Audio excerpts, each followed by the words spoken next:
Chapter 10. The Fallen. Kyrian Isle. The War Room. The circular chamber deep within the floating citadel hummed with quiet tension. Crystal veins pulsed along the marble walls, casting a soft azure glow that mingled with the warm light of hovering orbs.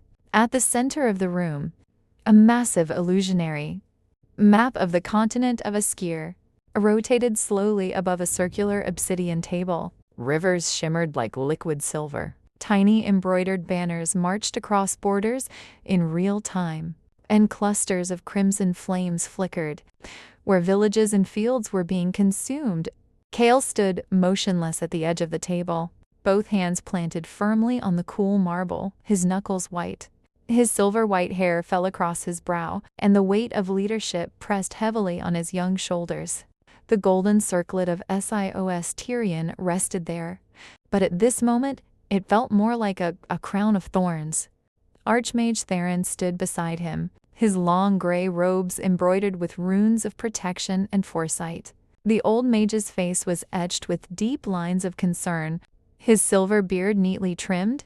Draconia has burned 3 Gallian border towns, Theron reported, his voice low and grave. The Tsar's army is moving faster than we expected. Their vanguard is led by elite dragon knights, and those things the Tsar calls his bloodsworn. At this rate, they'll reach the fertile riverlands in less than 2 weeks. The Gallian king has already sent desperate pleas for aid. Kale's jaw tightened, his storm-gray eyes fixed on the burning markers along the northern border. And Zarek?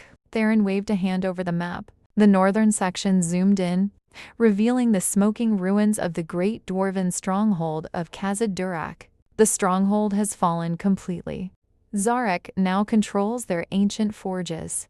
Our scouts report entire caravans of weapons and armor masterwork, steel and runic plate being moved south toward Nyctopia. He's arming his legions at a terrifying pace. Kale closed his eyes for a long moment, breathing slowly through his nose. The scent of ozone and aged parchment filled the room. When he opened them again, exhaustion had crept into his expression for the first time since his arrival on the Isle. 2 wars, 2 unstoppable forces, and now this. What about Astriel? He asked, almost dreading the answer. Theron hesitated, exchanging a brief glance with several senior mages nearby. She's gathering a shadow fleet off the broken coast. Pirates, mercenaries, rogue sailors, anyone who bears a grudge against the arcane orders or the old kingdoms. They're calling it the Martyr's Vengeance. She plans to strike Scions Tyrion itself within the month. Her agents are already spreading propaganda among the lower islands.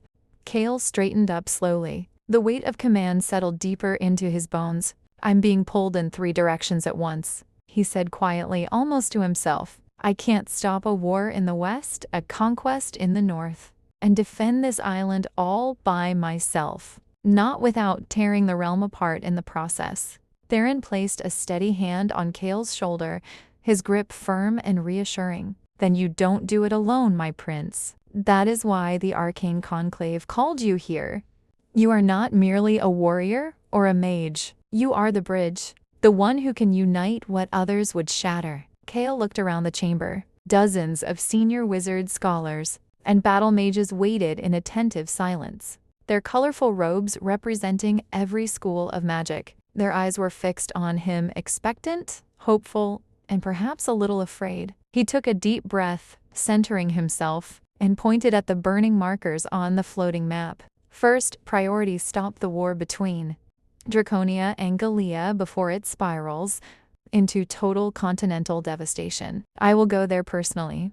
I'll take a contingent of the Skyguard with me. He turned his gaze northward. Send word to the High Elves in Alturia immediately. Tell them to prepare their defenses and seal the northern passes. Warn them that Zarek's ambitions will not stop at the Dwarven halls. Kale's voice grew stronger, carrying across the room with calm authority. Double the wards around this island, triple the patrols in the outer clouds. I want every approach watched, and begin evacuation drills for the civilian enclaves. He turned fully to face the assembled leaders, meeting their eyes one by one. We are not here to win a war of conquest. We are here to prevent one. Every life saved is a victory. Every needless death is a failure we will carry forever. Remember that when the hard choices come, the wizards bowed their heads in unison, murmuring as the light wills it. As the chamber began to stir with purposeful movement, messengers rushing out, mages activating communication crystals, Kale remained behind. Staring down at the burning fields on the map, the tiny flames danced mockingly across the golden wheat symbols. He leaned forward slightly and whispered under his breath, his voice thick with determination and quiet fear, "Hang on, Father. I'm coming."